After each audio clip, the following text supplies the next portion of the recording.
ಉಡುಪಿ ಜಿಲ್ಲೆಯಲ್ಲಿ ಮಳೆಗಾಲದಲ್ಲಿ ಬರ್ತಕ್ಕಂಥ ಸಾಮಾನ್ಯವಾದಂಥ ಸಾಂಕ್ರಾಮಿಕ ರೋಗಗಳಂದರೆ ಡೆಂಗು, ಮಲೇರಿಯಾ, ಟೈಫಾಯ್ಡ್ ಹಾಗೂ ಕಾಲೆರಾ ಬರ್ಬೋದು, ಡಯೇರಿಯಾ, ಇವೆಲ್ಲ ಸಾಮಾನ್ಯವಾದಂಥ ಸಾಂಕ್ರಾಮಿಕ ರೋಗಗಳು ಬರ್ತಕ್ಕಂಥವು. ಇವನ್ನು ನಾವು ಈಗ ಹೆಚ್ಚಾಗಿ ಇದರಲ್ಲಿ ನಾವು ಕಾನ್ಸಂಟ್ರೇಟ್ ಮಾಡ್ತಾ ಇರೋದು ಈಗ ಡೆಂಗು ಮತ್ತು ಮಲೇರಿಯಾ. ಟೈಫಾಯ್ಡ್ ಈಗ ಹೆಚ್ಚಾಗಿ ಎಲ್ಲಿ ಕಾಣಸಿಗೋದಿಲ್ಲ. ಆ ಕಾರಣದಿಂದ ಈಗ ಡೆಂಗು ಹೋದ ವರ್ಷಕ್ಕಿಂತ ಈ ವರ್ಷ ನಾವು ಹೋದ ವರ್ಷ ಪಟ್ಟಂಥ ಶ್ರಮಕ್ಕೆ ಈ ವರ್ಷ ಅದು ಕಡಿಮೆಯಾಗಿದೆ. ಅದೇ ರೀತಿ ಯಾಕಂದರೆ ನಾವು ಡೆಂಗುಗೆ ಮಲೇರಿಯಾಗೆ ಕಾರಣರಾಗತಕ್ಕಂಥ ಸೊಳ್ಳೆಗಳನ್ನು ನಾಶಪಡಿಸುವುದಕ್ಕೆ, ಅವು ಉತ್ಪತ್ತಿಯಾಗುವುದನ್ನು ಕಡಿಮೆ ಮಾಡೋದಕ್ಕೆ ನಾವು ಕ್ರಮಗಳನ್ನು ಕೈಗೊಂಡಿರುತ್ತೇವೆ. ಅದರಲ್ಲಿ ಮುಖ್ಯವಾಗಿ ಸೋರ್ಸ್ ರಿಡಕ್ಷನ್ ಅಂತ ಹೇಳ್ತೀವಿ. ನಾವು ನಿಂತ ನೀರಲ್ಲಿ ಈ ಸೊಳ್ಳೆಗಳು ತತ್ತಿಗಳನ್ನು ಹಾಕಿ ಆ ತತ್ತಿಗಳು ಮರಿಗಳಾಗಿ ಆಮೇಲೆ ಅವು ಸೊಳ್ಳೆಗಳಾಗಿ ಪರಿವರ್ತನೆ ಹೊಂದುತ್ತವೆ. ಆ ಕಾರಣದಿಂದ ನಾವು ಎಲ್ಲಿ ನೀರು ನಿಲ್ಲುತ್ತವೆ, ಫಾರ್ ಎಕ್ಸಾಂಪಲ್ ಇದು ಟಯರಲ್ಲಿ ಮಳೆಗಾಲದಲ್ಲಿ ಟಯರು ಸೀದಾ ಇಟ್ಟರೆ ಅದರಲ್ಲಿ ಒಳಗಡೆ ನೀರು ನಿಂತ್ಕೊಳ್ಳುತ್ತೆ. ಆಮೇಲೆ ಗುಂಡಿಗಳಲ್ಲಿ ನಿಂತ್ಕೊಳ್ಳುತ್ತೆ. ಆಮೇಲೆ ಬಂದರುಗಳಲ್ಲಿ ಬೋಟ್ಗಳಲ್ಲಿ ನೀರು ನಿಂತ್ಕೊಂಡು ಅಲ್ಲಿ ಸೊಳ್ಳೆ ಉತ್ಪತ್ತಿ ಆಗುತ್ತೆ. ಆಮೇಲೆ ಮನೆಯಲ್ಲಿ ಈಗ 2 ದಿವಸಕ್ಕೋ 3 ದಿವಸಕ್ಕೋ ನೀರು ಬಿಡ್ತಾಯಿದ್ರೆ, ವಾರಕ್ಕೊಂದ್ಸರಿ ನೀರು ಬಿಡ್ತಾಯಿದ್ರೆ ನೀರು ಸಂಗ್ರಹಣಾ ಪಾತ್ರೆಗಳು ಇರ್ಬೋದು, ಟ್ಯಾಂಕ್ಗಳಲ್ಲಿ ಅದನ್ನು ಮುಚ್ಚದೇ ಇದ್ದರೆ ಅಲ್ಲಿಗಳು ಸೊಳ್ಳೆಗಳು ಉತ್ಪನ್ನ ಆಗುವ ಎಲ್ಲ ಲಕ್ಷಣಗಳು ಇರ್ತವೆ.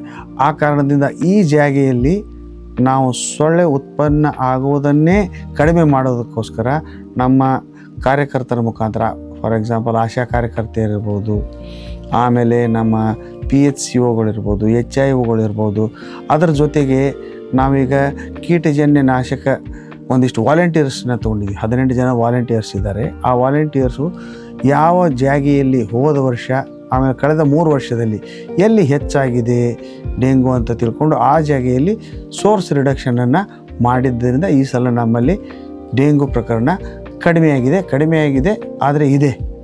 ಆಮೇಲೆ ಮಲೇರಿಯಾ ಈಗ ಹೋದ 3 ವರ್ಷದಲ್ಲಿ ಇರೋದಕ್ಕಿಂತಲೂ ಒಂದು 10% ಮಾತ್ರ ಉಳಿದುಕೊಂಡಿದೆ. ಅದರಲ್ಲಿನೂ imported cases of dengue and malaria are more.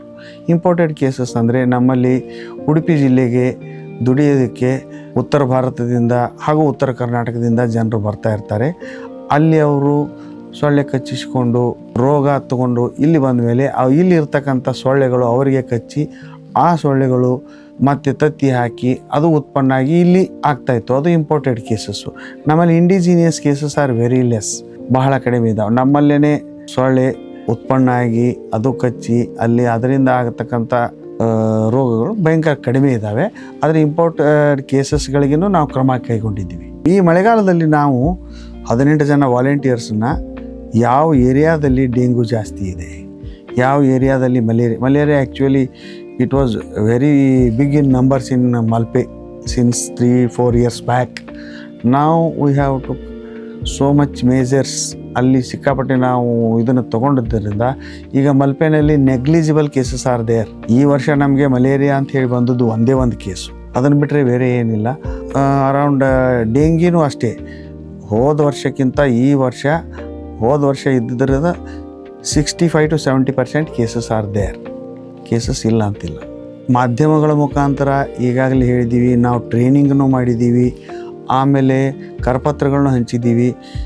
ಈ ಕಾಲದಲ್ಲಿ ಮಳೆಗಾಲದಲ್ಲಿ ಕಲುಷಿತವಾದಂಥ ನೀರನ್ನು ಕುಡಿಯಬಾರ್ದು. ಆಮೇಲೆ ಯಾರ ನೀರು ಕುಡಿದ್ರೂ ಕಾಯಿಸಿ ಆರಿಸಿದ ನೀರನ್ನೇ ಕುಡಿಯಬೇಕು.